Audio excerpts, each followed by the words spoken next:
mas analisando depois com calma, olha só, então, o toque é embaixo, tem a imprudência só e para esclarecer, o atacante do Fortaleza. Para quem está assistindo, mesmo se o defensor tiver apenas uma ação de corrida normal, sem nenhum movimento adicional para tentar atingir o adversário, se quer para dar um tranco, se tiver apenas um movimento de corrida, se acidentalmente ele encosta no atacante, ele está sujeito a cometer o pênalti. Está sujeito. Vamos falar então sobre Fortaleza e São Paulo. Jogo de mais uma vitória. Estava olhando aqui dados do espião estatístico, Mansur. O Fortaleza tem hoje a maior invencibilidade como mandante da Série A do Campeonato Brasileiro. São 18 jogos de invencibilidade quando o Fortaleza joga como mandante. São 13 vitórias nesses 18 jogos, o Cruzeiro tem a segunda com 11 jogos e o Criciúma agora é o terceiro com 6. Caíram 3 invencibilidades grandes hoje no campeonato. O Juventude vinha de 13 jogos de invencibilidade no Jacone, o Palmeiras de 9 jogos de invencibilidade no Allianz Parque e o Botafogo de 7 no estádio Newton Santos. Vamos fazer o seguinte, Cleiton Carvalho e Alexandre Losetti acompanharam a vitória do Fortaleza em cima do São Paulo e trazem detalhes aqui no Troca de Passes. Fala, Cleiton! Grande abraço para você, Felipe Diniz, um abraço, Mansur, um abraço, Alex, e também um abraço especial a você que está conosco no Troca de Passes. Estou aqui com o Alexandre Losetti e a gente contou a vitória do Fortaleza. Fortaleza chega ao 6º jogo sem derrota e está no G4. 1 para o Fortaleza, 0 para o São Paulo. São Paulo está fora do G4, Losetti. Tivemos um gol do Fortaleza logo no início e o São Paulo tentou buscar e no final acabou sendo derrotado. Prazer estar contigo. Prazer é todo meu, Cleiton. Um abraço, Diniz, Mansur, Alex.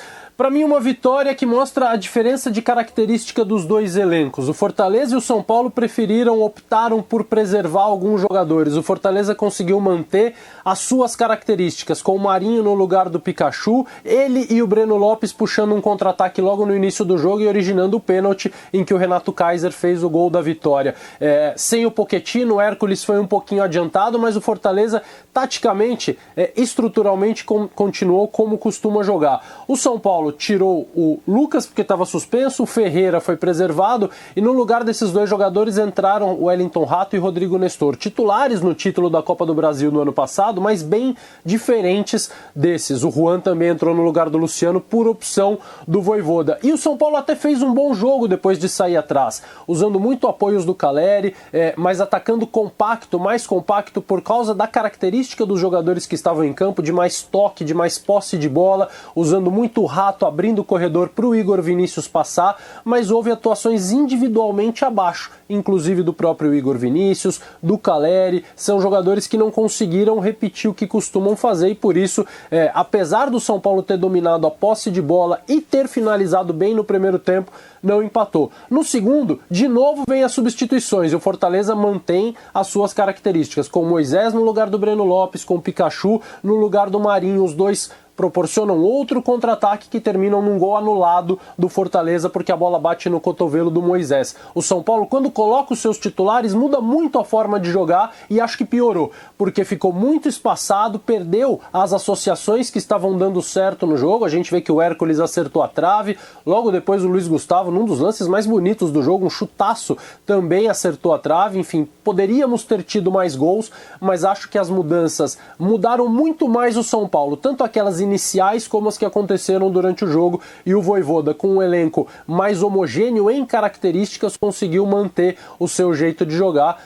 Poderia ter acontecido qualquer coisa no jogo, Cleiton, mas o Fortaleza é muito forte jogando em casa, repito, num gramado péssimo, que a gente cansa de dizer, o Castelão merecia e esse time do Fortaleza merecia um gramado melhor. Esse foi o lance que teve a anulação por parte do árbitro da partida, por parte do Davi Lacerda. A bola acabou tocando no cotovelo do Moisés. E aí gerou uma confusão, né? O Hércules foi expulso após ter sido substituído. Nós tivemos 2 cartões amarelos para jogadores do banco. Rafinha e Luciano no São Paulo tomaram antes de entrar, o Rafinha nem chegou a entrar, e o Hércules tomou 2 amarelos no banco, acabou sendo expulso. O Zubeldia também tomou amarelo. Eu acho assim, as arbitragens no campeonato não são boas, a participação do VAR não é ideal, mas o comportamento dos jogadores é péssimo.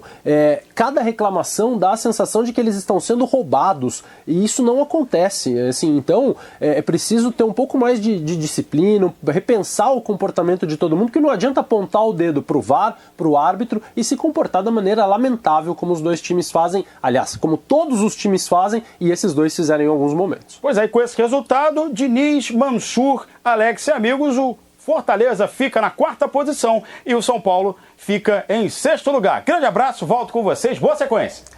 Valeu, Cleiton, Losetti, que fizeram análise desse jogo. E a diferença entre eles agora aumenta, né? Porque o Fortaleza tem 36, o São Paulo 32 pontos. E o Fortaleza ainda tem um jogo a menos, né? Então essa diferença entre Fortaleza e São Paulo na tabela de classificação pode ainda ser ampliada. A gente estava falando aqui sobre os problemas do calendário, né? Isso. Porque são muitos times mexidos que acabam se desconfigurando, alguns mais do que outros.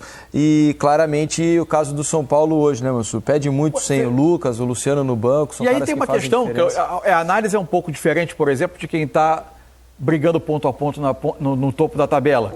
São Paulo entra em campo, se vê em 6º lugar, a 8 pontos do líder, parece que é uma montanha para escalar, e a Copa ela acaba tendo o apelo de parecer um atalho, embora eu ainda ache que o Campeonato Brasileiro é o campeonato mais importante do país, de pontos corridos, que dura a temporada inteira, que te sustenta o tempo todo, e que, numa noite ruim de Copa, você sai num escorregão de alguém, é o Campeonato Brasileiro que te premia por regularidade e pelo seu planejamento. E ele pode te colocar, por exemplo, na próxima Copa Libertadores, né?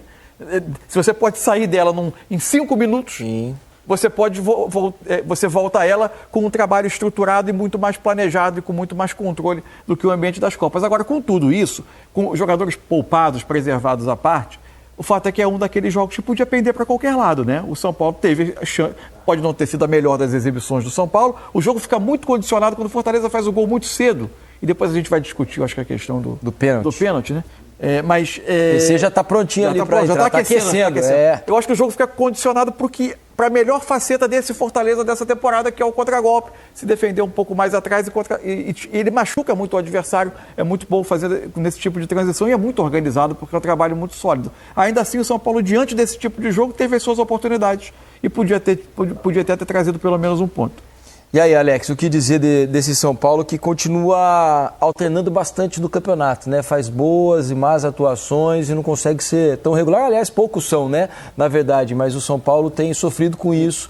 Está tentando se aproximar da frente, mas não consegue chegar, né? E onde São Paulo mais traz o diferencial, que é através, sim, do Lucas, da sua característica, da sua parte individual. Sim. Quando ele não joga, faz sim um pouco de diferença. Se você for olhar, ele jogou muito mais tempo com a bola, né, contra o Fortaleza agora, só que o Fortaleza ele veio se encontrando com esse trabalho longevo. O Vojvoda, poxa vida, de repente ele ficava mais até com a bola do que ele fica hoje, só que ele não deixa de ser eficiente. Mas o São Paulo, ele veio para o jogo naturalmente, né? Acaba valorizando sempre. O importante é isso. O São Paulo ele não tem tido, mesmo com essas trocas de jogadores, por mais que oscile na questão até de resultados, né? Igual você pega ter 5, 6 vitórias seguidas de repente, mas o nível de exibição eu acho que é muito parecido. Lógico que característico de um jogador ou outro, como a gente falou até ontem aqui, prevendo o que poderia acontecer, sendo mais agressivo ou menos, né? É o que acaba acontecendo diante daquilo que você tem no elenco para o momento. É isso. Deixa eu fazer o seguinte, deixa eu chamar Paulo César de Oliveira para a gente começar a falar sobre os lances mais polêmicos da rodada e vamos começar exatamente com esse jogo do Castelão. Tudo certo, PC? Tá com o Zubeldia atrás de você, mas vai sumir. Sumiu o Zubeldia, daqui a pouco você vem o Zubeldia. Agora é a hora do PC. Tudo bem, PC? Boa noite, bem-vindo ao Troca. Boa noite, Diniz, Mansur, Alex, boa noite para todo mundo que está em casa. Vamos começar então com o lance, logo no início do jogo, com 1 minuto, o Fortaleza teve um pênalti marcado a seu favor e acho que tem bastante conversa nesse pênalti aí, não tem, PC? Exatamente, o jogo apitado pelo Davi Lacerda do Espírito Santo, que fez Palmeiras e Cruzeiro, né, aquele jogo contestado, movimentado, descansou no meio de semana e voltou para a escala nessa rodada e a gente vai rodar aqui o lance logo no início do jogo, né, uma jogada rápida de contra-ataque do Fortaleza. Tem a chegada do Breno Lopes com o Igor Vinícius. Repare que ele mesmo na velocidade da jogada, ele conseguiu buscar uma posição aberta na diagonal e marcou o pênalti. E quando eu fui consultado em relação ao pênalti, eu falei, eu preciso analisar, porque aquele toque do Igor Vinícius realmente não tem impacto apesar da velocidade, tem ali uma mudança de posição do Breno Lopes. É o joelho Mas na panturrilha, o pênalti né? É, o joelho embaixo. na panturrilha. Se a gente puder voltar, até pedir para a gente puder voltar nesse último ângulo, por favor, olha só. Realmente tem um contato que é mínimo embaixo, mas o pênalti é embaixo, olha só. Quando o Breno Lopes ele tem a posição da bola, o Igor Vinícius ele vem correndo, é o que a gente sempre fala, quem está atrás do cuidado que deve ter, e aí com o joelho ele bate na panturrilha do Breno Lopes, e o impacto para a queda não foi com aquele toque leve em cima, mas o pênalti é cometido embaixo, olha só, é na passada. Te falar que eu demorei a ver esse pênalti, viu, PC? Eu olhei o replay umas 5 vezes e falei, mas não foi pênalti nunca Eu isso. tive que, E depois durante vi o a toque. transmissão, né, nosso pessoal de eventos fez a consulta. Tá tudo certo? Você falou, não, espera aí, o jogo está seguindo, mas eu preciso ir ao nosso DC para poder avaliar, mas analisando depois com calma, olha só, Então, o toque é embaixo, tem a imprudência Só e para derruba esclarecer, o atacante do Fortaleza. para quem está assistindo, mesmo se o defensor tiver apenas uma ação de corrida normal, sem nenhum movimento adicional para tentar atingir o adversário, se quer para dar um tranco, se tiver apenas um movimento de corrida, se acidentalmente ele encosta no atacante, ele está sujeito a cometer o pênalti. Está sujeito, inclusive a gente lembra aqui um lance que foi muito debatido, né? O pênalti em cima do Pedro no jogo com o Fortaleza, com o próprio Fortaleza. Perfeito, bem né, lembrado. o Pedro estava no movimento do chute também, foi tocado. Um toque até mais sutil do que esse. Esse o Breno está em velocidade, mas aí a imprudência de quem está atrás. Quem tá atrás tem que tomar cuidado, né, PC? E na passada ele tem esse impacto. É igual no trânsito, bateu atrás é culpado. Não é só no trânsito. Tem que fazer, é isso. Ficar atento, mas o pênalti foi bem marcado, com 1 minuto de jogo, e estava atento, concentrado, o Davi Lacerda, e marcou corretamente. Tá certo. Agora vamos ao gol anulado do Fortaleza, né? O pessoal do São Paulo reclamou e tal, mas não tem muita razão, né, PC? Então, a gente vai rodar a imagem. No final do jogo, o problema aí não é o rigor do árbitro, e sim o rigor da regra. A regra é muito ruim. Ela é cruel, né? Cruel, O tema é esse. cruel. A gente percebe que o Moisés, ele salta no movimento braço tá de coladinho salto, no corpo. O braço tá colado. Ele faz um contorcionismo para tentar não encostar na bola. Braço. Essa regra é muito injusta, e mesmo tendo o toque, aquilo que a gente tem comentado sempre, ele vai ao monitor para poder fazer a avaliação, e fica claro para quem está no estádio. Não precisa demorar tanto, não, PC? E precisa Porque aí. ele precisa olhar 8 vezes, Nesse era uma caso, vez só, olhar, tá lá o toque, quando acabou. é o defensor, ainda você precisa ver em velocidade normal para analisar o movimento. Mas no caso do ataque, mesmo com o ponto de contato com a câmera lenta ali já... Sendo factual, ele precisa ir ao monitor? Sim, para poder ficar claro. Primeiro, para ver se tem possibilidade de algum cartão, porque não tem, porque o jogador não fez para enganar. Mas fica claro para quem está no estádio, para quem está em casa, e como o lance vai no telão, porque se ele anula esse gol sem ir na zona, na área de revisão, todo mundo que ia estar no estádio não ia entender o porquê, a decisão. onde bateu. Então, por uma questão de transparência, a regra é péssima, e aí não é culpa É que eu do acho que a árbitro. saída ajuda a perder tempo de jogo. Perde um Acho que pouco, não o tem que se jeito. perde é maior do que o que se ganha. Principalmente quando ele quer olhar 10 vezes o replay, sendo que precisa de um para decidir, Nesse né? caso, ali com a Exatamente. câmera lenta, com o Pois ponto é. de contato, ele já podia Muito decidir. claro. A Ô, decisão PC, correta, né, pra correto. ficar muito claro aqui, o que é ruim, o que precisa de É a mudança, regra. é a regra do jogo, porque a partir do toque mesmo acidentalmente, criou uma chance imediata de gol, e aí tem que ser anulado.